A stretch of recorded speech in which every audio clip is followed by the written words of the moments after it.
বিয়ের পর এই প্রথম আমরা রাতে লং ড্রাইভে বের হয়েছিলাম। আর সেই সাথে আমরা কি কি করলাম, কি কি খাওয়া দাওয়া করলাম, কোথায় গিয়েছিলাম, সেই সব কিছু কিন্তু থাকবে আজকের এই ব্লগে।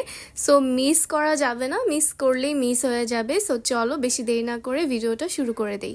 হ্যালো, আসসালামু আলাইকুম সবাইকে। সবাই কেমন আছো? আজকে আমরা কোথায় যাচ্ছি আমার মনে হয় অনেকেই গেস করে ফেলেছো। তো আমাদের হুট করেই প্ল্যান হয় আমরা মাওয়া যাব। হুট করে কিভাবে আমি তোমাদেরকে বলি, মানে আমরা যখন মাওয়া যাব তার আধা ঘন্টা আগে আমি জানছি যে আমরা মাওয়া যাব। মানে একদম হুট করেই, আমাদের কোনো প্ল্যানই ছিল না।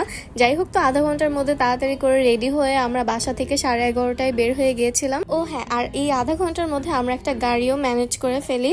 যাই হোক, তো এই তো আমরা এসে পড়েছি হচ্ছে মাওয়া ঘাটে। এই নিয়ে আমার মাওয়া ঘাটে বা পদ্মা নদীর এইখানে আমার সেকেন্ড টাইম আসা। এর আগে আমি অনেক আগে আসছিলাম। এনিওয়েজ ফাইনালি আমরা এসে পড়েছি হচ্ছে মাওয়া ঘাটে। আমি অনেক এক্সাইটেড ছিলাম, কারণ হচ্ছে একদম অথেন্টিক পদ্মা নদীর ইলিশ খাইতে পারবো এটা চিন্তা করে। সেই সাথে পদ্মা সেতুটাও দেখতে পারবো, কারণ এর আগে আমি পদ্মা সেতু দেখি নাই সামনাসামনি। তো এর জন্য একটু বেশি এক্সাইটেড ছিলাম। এরপরে আমরা সবাই মিলে একটা ভালো রেস্টুরেন্ট খুঁজি। তো খুঁজতে গিয়ে দেখি যে একটা রেস্টুরেন্টের সামনে বিশাল বড় একটা পাঙ্গাস মাছ রেখে দিছে। এই মাছ তোমাদের ভাইয়ার অনেক পছন্দের, ও অনেক পছন্দ করে এটা। তো এর জন্য কি বলতেছিলাম, দেখো তোমার মাছ রেখে দিছে। এই তো এখানে অনেকগুলো সিরিয়ালের রেস্টুরেন্ট থাকে, এখান থেকে যেটা আপনাদের ভালো লাগবে, পছন্দ হবে, সেখানে গিয়ে আপনারা বসতে পারবেন। এর মধ্যে আমরা একটা রেস্টুরেন্টে গিয়ে বসি। এখানে দেখি অনেক কিছু কেটে কেটে রেখে দিছে। তো এরপর আমরা চলে যাই হচ্ছে ইলিশ মাছ দেখতে। আমি অনেক এক্সাইটেড ছিলাম, কারণ এইভাবে আমি কখনো ইলিশ মাছ দেখি নাই। তো উনারা হচ্ছে এখানে বের করে আমাদেরকে দেখাই দিছিল। আমরা বলতেছিলাম যে ডিমালা যে ইলিশগুলা থাকে ওইগুলোও বের করতে, আর সাথে হচ্ছে একদম অথেন্টিক পদ্মার ইলিশ বের করতে। তো উনি আমাদেরকে হচ্ছে একদম অথেন্টিক পদ্মার ইলিশ বের করে দেখাইতেছে।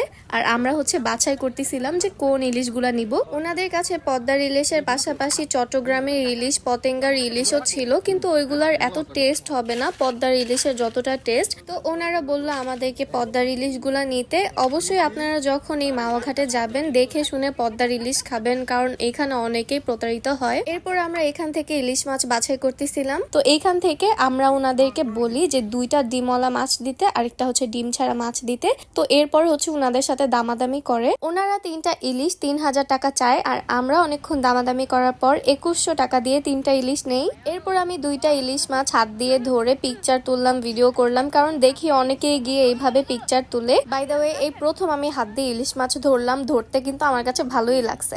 এরপর হচ্ছে ওনারা কাটাকাটি করলো, ধুইলো, আর এইখান থেকে এই যে ছোট্ট ছোট্ট 2টা মাছের ডিম বের হয়েছে। এরপর আমরা চলে গেলাম যেখানে ইলিশ মাছ ভাজবে সেইখানে। আমরা আসার আগে এখানে আরেকজন একটা ভাজতেছিল। তো এই ফাঁকে হচ্ছে আমি কাঁকড়া দেখতেছিলাম, কারণ ওইখানের আর কেউই কাঁকড়া খাবে না। বাট কয়দিন ধরে আমার যে কাঁকড়া কি খেতে ইচ্ছে করতেছিল, তো সুযোগ পেয়ে আর হাতছাড়া করি নেই। তো এইখানের একটা কাঁকড়া নিছিলাম, আর একটা কাঁকড়ার দাম হচ্ছে 100 টাকা ছিল। এই তো আমাদের মাছগুলা এখানে মশলা মাখায় রাখতেছে, এরপর হচ্ছে ভাজবে। আর এইখানে এই যে কুট্টু কুট্টু 2টা ডিম, এটা হচ্ছে মশলা মাখায় নিয়েও ভাজবে। মানে ডিমগুলা যে কি মজার ছিল ওই শিরে। আমার ইলিশ মাছের ডিম অনেক ভালো লাগে। আমাকে যদি কেউ সারাদিন ইলিশ মাছ আর ইলিশ মাছের ডিম দিয়ে বসায় রাখে, আমি অনেক খুশি হয়ে যাব, মানে আমার এত পছন্দ। যাই হোক, তো এর সাথে হচ্ছে 8 পিসের মতো বেগুন ভাজাও নিছিলাম। তো এইখানে আমি এসে একটু নাড়াচাড়া করতেছিলাম, উপর দিয়ে তেল দিতেছিলাম, কারণ এছাড়া তো আমি আর কোনো কিছু করব না। তো এটার একটু ভিডিও নেওয়ার পরে আমরা চলে গেলাম হচ্ছে বসার সাইডে। তো এইখানে আমরা বসবো, ভেতরেও বসার জায়গা আছে, কিন্তু আমরা সবাই মিলে বাহিরে বসবো প্ল্যান করেছি। এই যে আমি আর তোমাদের ভাইয়া তো শুধু ছটফট করতেছে কখন যাবে, আড্ডা দিবে ওর ফ্রেন্ডের সাথে, কারণ আমি মাওয়া গেছিলাম ওর ফ্রেন্ডের সাথেই। কিছুক্ষণ দুষ্টামি করার পর আমরা চলে যাই হচ্ছে পদ্মা সেতু দেখতে। আমি তো মনে করছি দূর থেকেই একদম অনেক লাইটিং হবে, সুন্দর দেখা যাবে। এইখানে তো দূর থেকে কোনো লাইটই দেখা যাইতেছে না। আমরা যেখানে ছিলাম এখান থেকে কিন্তু পদ্মা সেতু বেশি একটা দূরে না, কিন্তু তাও কেন যেন লাইটই বেশি ভালোভাবে দেখা যেতেছিল না। তো ডাকাতি হবে না তো কি হবে এই ব্রিজের উপর। যাই হোক, তো এরপর হচ্ছে আমি আর তোমাদের ভাইয়া বলতেছিলাম যে চলো আমরা একটু ব্রিজের ওইখানে যাই, ব্রিজে যাবো কিনা। ও বলতেছিল না না, যাওয়ার দরকার নেই, রাতের বেলা অনেক ডেঞ্জারাস একটা ব্যাপার, কারণ এখন বাংলাদেশে যে একটা অবস্থা চলতেছে, রাস্তার মধ্যে মানুষের সামনেই মানুষকে কোপাইতেছে। যাই হোক, তো এরপর উনি এখানে লেজ ভর্তা করতেছিল। এই ফাঁকে আমি মাথায় একটা সুন্দর ফুল দিছি। এখানে অনেক ফুল গাছ ছিল। একটু পরেই আমাদের সব খাবার চলে আসে। এইখানে মাছ ভাজা আর বেগুন ভাজার সাথে ছিল ভাত, ডাল আর লেজের ভর্তা। ও এর সাথে আমার কাঁকড়া ভাজাও ছিল। মাত্র একটা কাঁকড়াই নিছি, কারণ আর কেউ কাঁকড়া খাবে না তাই। আর এই যে দেখো ছোট ছোট ইলিশের ডিমের ভাজা, এই ডিমের উপরে যে কত মানুষের লোভ ছিল, কিন্তু সবাই একটু একটু করে খাইছে, কেউ কম আর কেউ বেশি।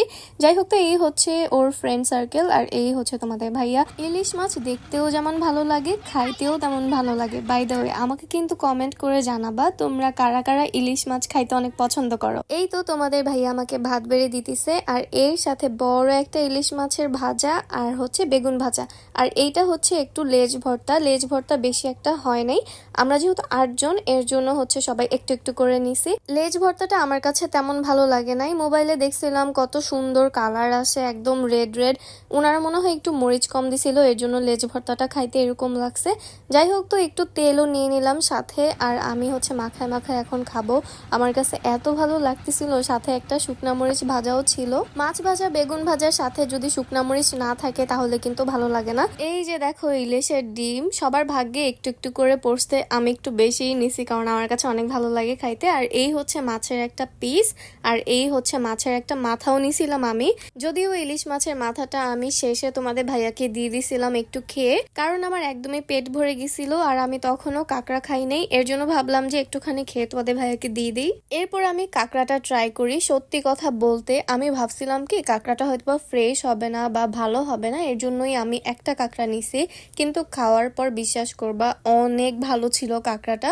আমার আরো খেতে ইচ্ছে করতেছিল, কিন্তু আনফরচুনেটলি আমার পেট ভরে গেছিল। যাই হোক, তো খাওয়া দাওয়া শেষে আমরা চলে যাই হচ্ছে মেলায়। ওইখানে যেন কিসের মেলা হইতেছিল, তো এর জন্য ভাবলাম যে একটু মেলায়ও ঘোরাঘুরি করি। অনেকগুলা স্টলে এরকম শামুকের জিনিসপত্র বিক্রি করতেছিল, এইটা দেখে না আমার কক্সবাজার মনে হয়েছে। তার মধ্যে আবার এই বসার সিট গুলাও ছিল।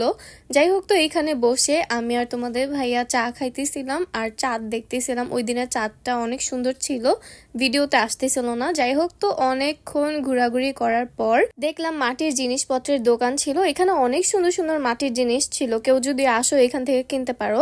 আমি জানি না সবসময় এই মেলাটা থাকে কিনা। তো এখন হচ্ছে আমাদের চলে যাওয়ার সময়। আজকে এই পর্যন্তই, দেখা হবে নেক্সট ভিডিওতে। সেই পর্যন্তই সবাই ভালো থেকো, সুস্থ থেকো, আল্লাহ হাফেজ।